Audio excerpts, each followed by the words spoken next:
Welcome to the Clutch Pearl podcast. I'm Noah Carter. I'm your host. Today's episode is going to talk about my newly released top 25. Not dive too big into it, as you can go on the Twitter page and X page, excuse me, now and see it for yourself. We're going to have some discussion on the two big results from the Big Ten last night and have a lot of weekend predictions. Any game involving the top 25 will be included in that. And that is the AP top 25 I'm talking about, not my top 25. So we're going to start it off with that top 25 talk, as I mentioned. You can peep the X page and see where it is. But we had some discussion with Brady Schmitz, a friend of mine. He commented on the page, and he's a big Auburn fan, and rightfully so. He wants Auburn at one. Well, here's why my thought process goes into Tennessee at one. First of all, I have heavily weighted metrics into this, specifically Ken Pom and Bart Torvik. The past couple years, I've seen those two rankings really seem to have a lot of March Madness weight. So I weigh those a lot, and I'm not talking about March Madness seeding purposes. I'm talking about runs. Give the Stanley a little shout there. But and so they're going to have a big weight, as well as I do look at the AP top 25. But I don't really weigh that one too much. It's more of an eye test for me. And that's more of just okay, here's the teams other analysts see, and then I kind of give a thought process why they may see that, and then I go into the metrics, and that's where I weigh the most. If you rank high in the metrics, odds are you're probably going to rank high for me. Other than eye test, Gonzaga a little lower for me. Gonzaga, excuse me. But I will say after Maryland's loss last night to Washington, they would fall out of my top 25 if it was released today. Gonzaga would be my 25th team in the country. So there's that. But Tennessee at one, as I mentioned, metrics based. Pretty well every metric you look at. Um, there's others besides Bart Torvik and Ken Pom. Those are just the ones that I like. Auburn and Tennessee are consensus one and two teams in the country, as my eye test says they should be. Um, but the metrics do have Auburn at one. So why did I go Tennessee if I weigh the metrics so much? Well, it comes down for me as they're 1A and 1B for me. You can go either way with those two teams. And for me, Tennessee hasn't lost. And they now have a road win with a net top five team in the country as Illinois shot up to five in the net last night with their win at Oregon. So getting a road win at a top five team in the country as opposed to a road loss to a top five team in the country in the net, um, got to give that weight to Tennessee.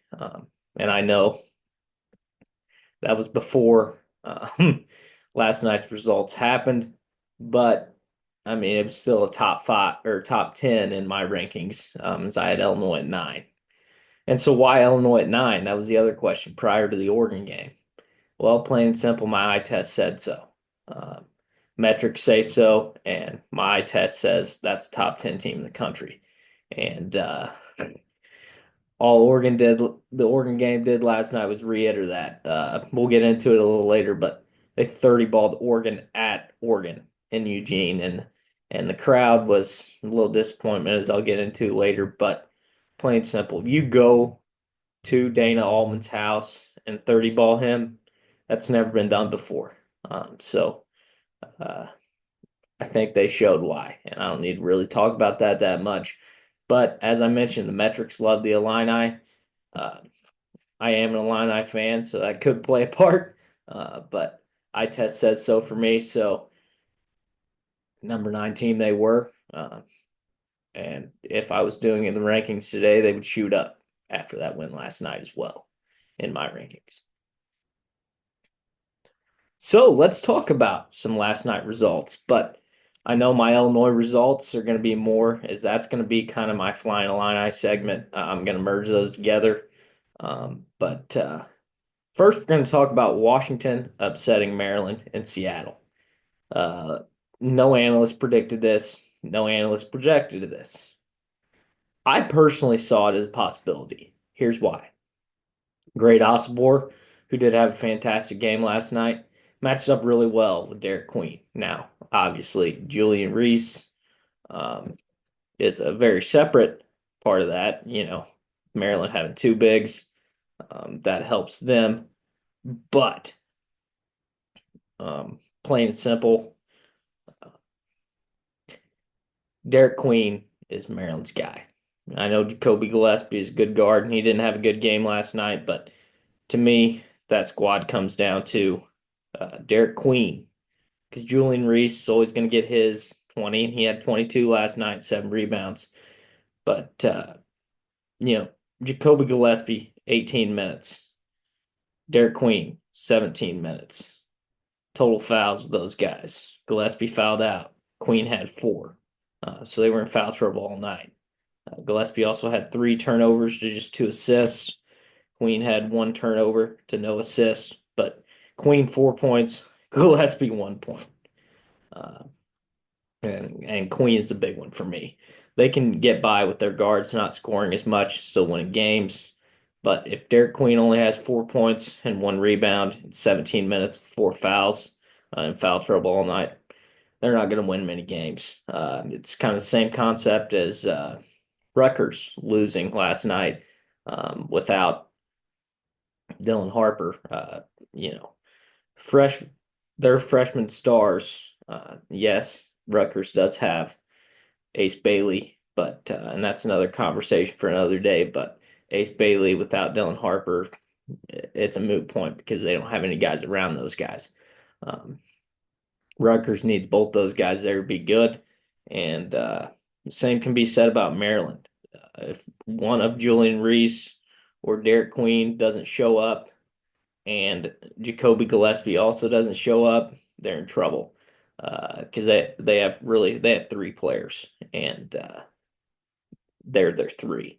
And Julian Reese, you can count on him to show up. So they can't have Gillespie and Queen both not show up in the same night. And for me, Queen is the guy they need night in and night out. They need him to have 10 to 15 points at least with uh, 8 to 12 boards every night. He should be a chalk for double double. He draws Cousins comparisons for me, and I'm not alone in those comparisons. And if it's not there, they're going to be in trouble. And coming into the game, I thought Great Osibor really represented a tough challenge for Derek Queen. Mouse dry today, sorry, but I thought they really match up very similarly, and so a little bit of a tongue twister there, but how similar they match up. I thought it was going to be a tough matchup for Derek Queen, and I was right in that thought. And Washington comes out on top, and that's going to represent a tough matchup now because they do not want to go 1-3 start conference play, and one of these two teams is, and that's them or Oregon, and they play, I believe, on Sunday. That is. Let me check and make sure. Yes, Sunday at 3 o'clock on Peacock. That's going to be a game to watch, and I'll get into that a little bit later. But both teams don't want to go 1-3, and one of those teams is going to go 1-3 to start Big Ten play.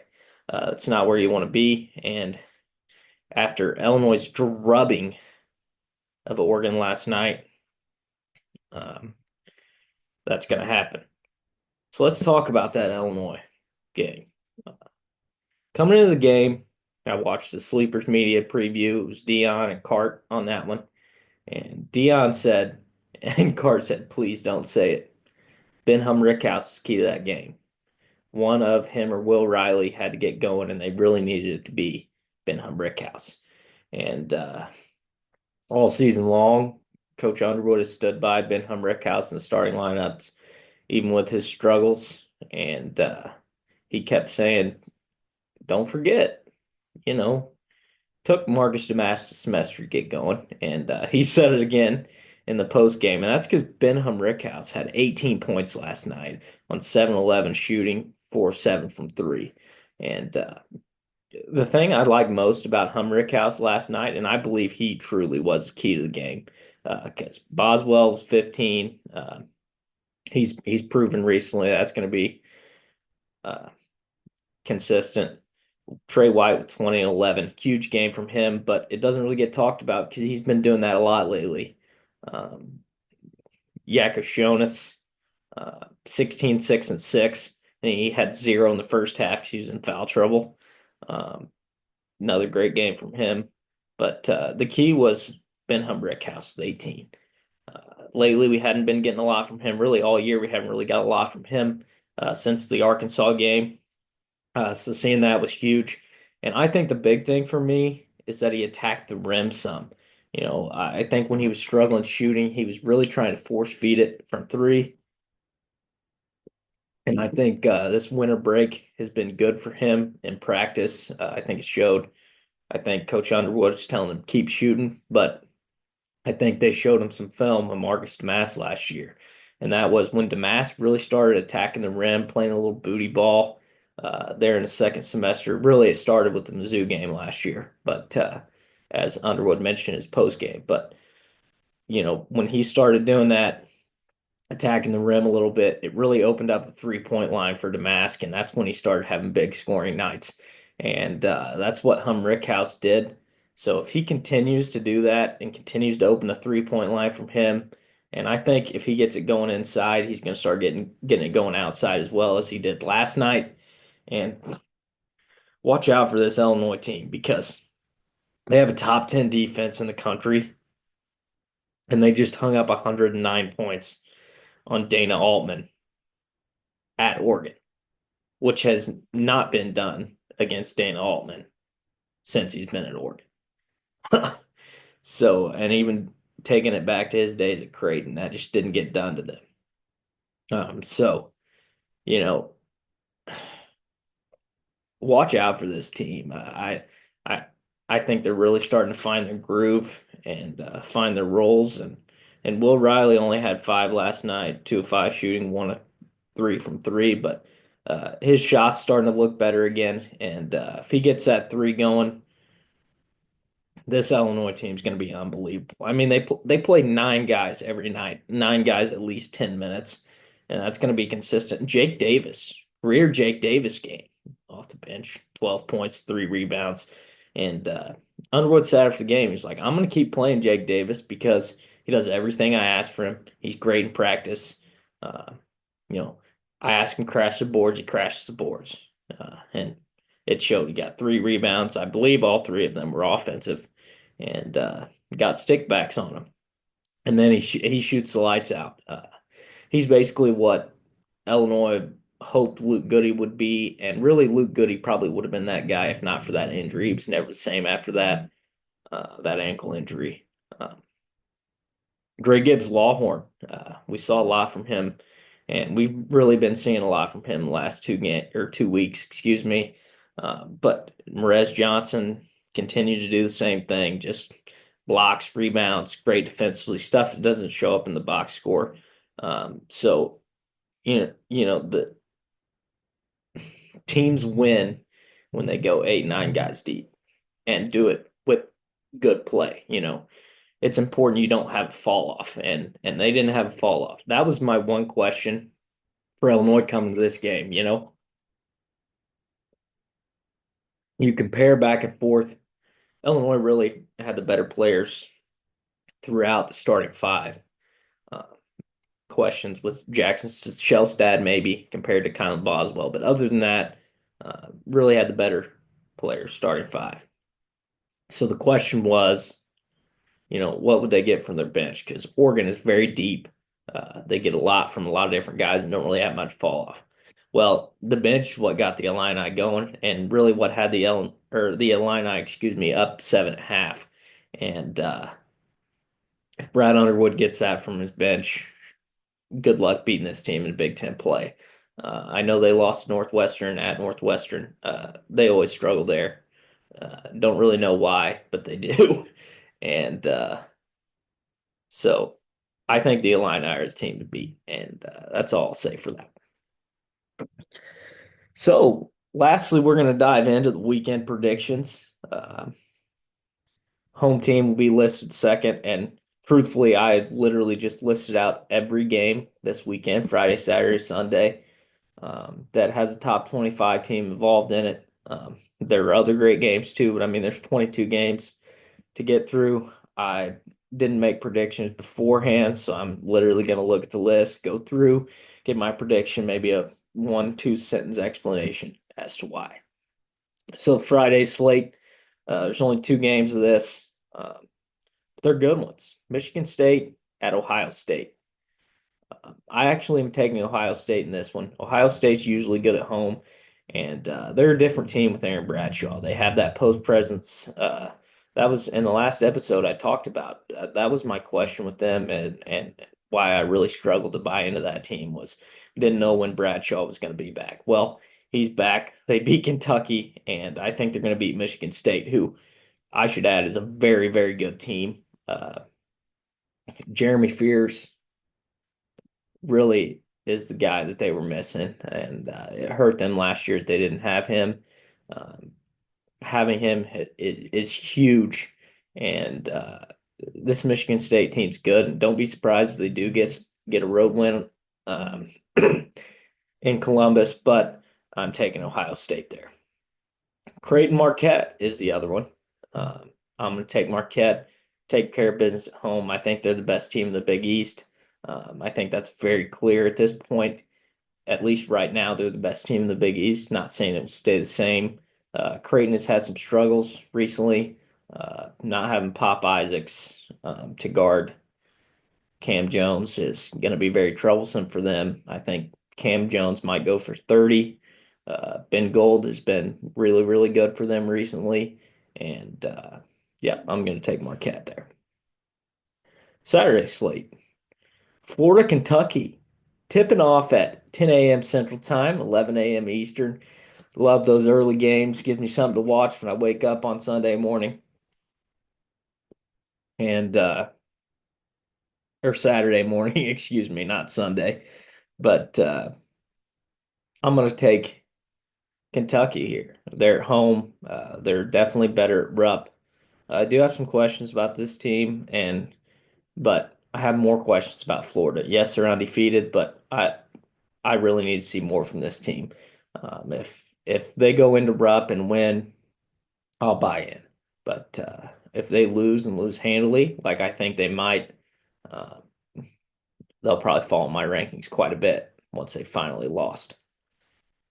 Georgia, Ole Miss. I'm going to take Ole Miss. They're veteran squad. Veteran squads generally don't lose at home very often, especially not when Chris Beard's their coach. Ozzie Newell is a very good player, but I have questions about the supporting cast with Georgia, so I'm going to go Ole Miss there. Arkansas, Tennessee. With Tennessee being at home, I'm going to take them, but I would not be surprised if Arkansas wins. That's one of my two favorite games of the day on Saturday, so I hope you tune into that one. Or sorry, three favorite, my bad, but need to tune into that one because strong defenses are going to shine. But I think if there's a team that will overcome that, as we saw against Illinois, they found a way to win. And I think Tennessee finds a way to win that one as well. Baylor, Iowa State.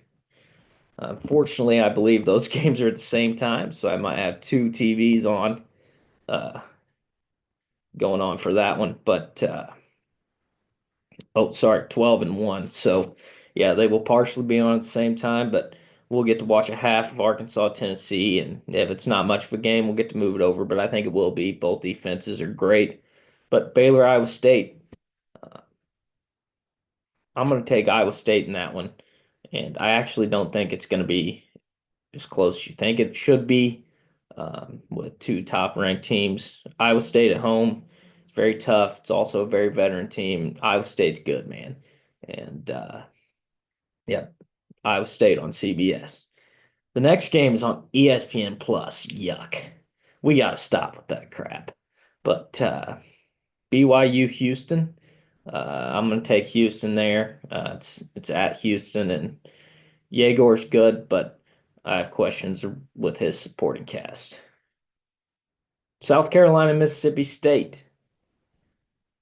I'm going to take an upset with this one. I think South Carolina is going to go. Uh, excuse me. I think South Carolina is going to go to Mississippi State and win that one.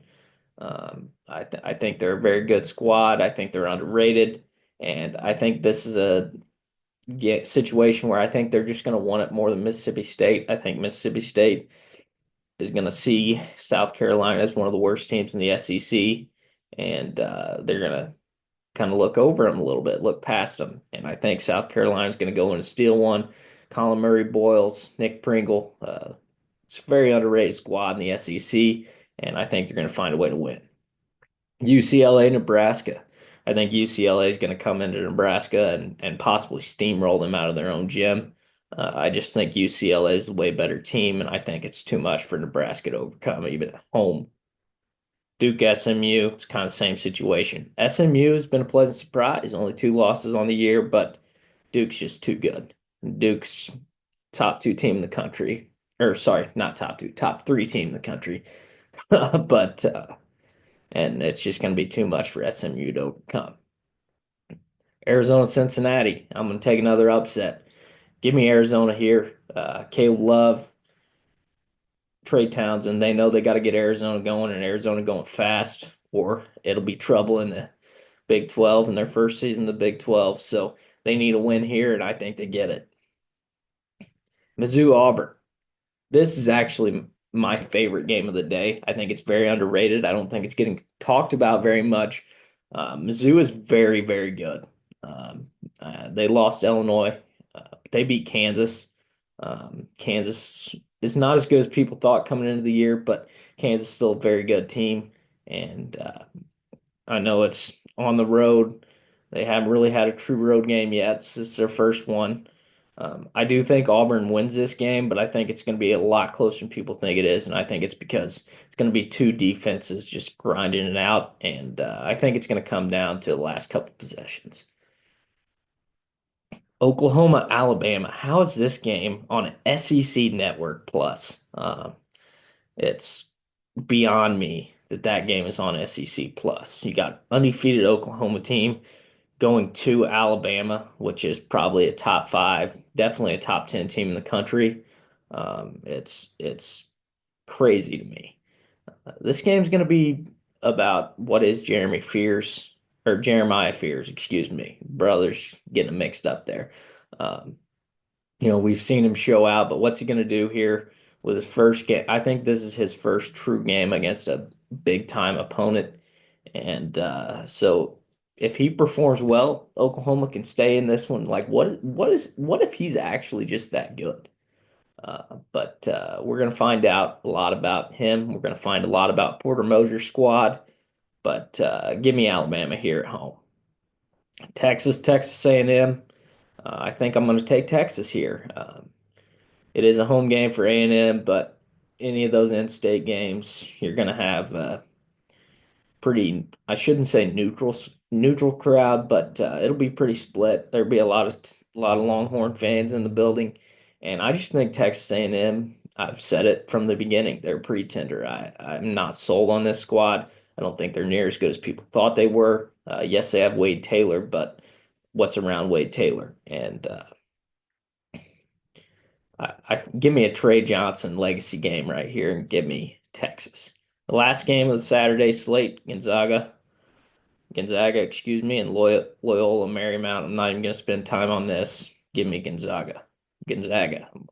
I got to get that out of my brain. It's Gonzaga. All right. Sunday slate. Northwestern and Purdue. Northwestern's going to give teams some fits, but I'm taking Purdue.